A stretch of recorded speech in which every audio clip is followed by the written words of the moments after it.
Emmanuel Macron s'est adressé aux Marocains avec un discours affirmant que la France resterait à leur côté en violation flagrante des règles acceptées et applicables.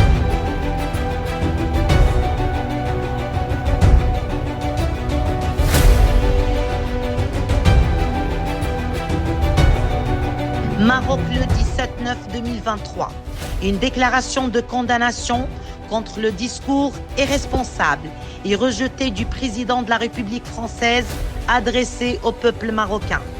Le secrétariat général de l'Organisation marocaine des droits de l'homme et de la lutte contre la corruption a suivi le discours du président de la République française le mardi 13 septembre 2023, dans lequel il a exprimé les poisons de la mentalité impérialiste cachée sous le masque de la solidarité, par quoi il a tenté d'exploiter la polémique autour des relations entre Rabat et Paris, après que le Maroc a refusé d'accepter l'aide qui lui a été proposée par la France suite au séisme dévastateur qui a frappé plusieurs régions du royaume la semaine dernière.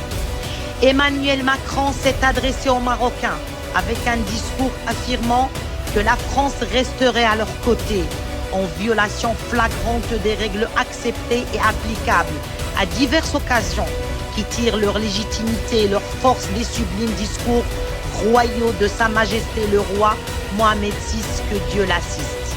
En conséquence, l'Organisation marocaine des droits de l'homme et de la lutte contre la corruption annonce ce qui suit. Son éloge pour le refus de l'honorable royaume du Maroc de l'aide proposée par la France à Rabat. Sa ferme condamnation du discours irresponsable du président de la République française Emmanuel Macron, compte tenu de son incapacité à considérer le droit du royaume du Maroc d'accepter ou de rejeter l'offre. Sa haute appréciation pour les efforts considérables de Sa Majesté le roi Mohamed VI, que Dieu lui accorde la victoire, du peuple marocain et des organisations de la société civile qui ont incarné le véritable sens du visage humanitaire de la société marocaine, devenu un proverbe. Signé par Nabil Ouazzar, secrétaire général de l'Organisation marocaine des droits de l'homme et de la lutte contre la corruption.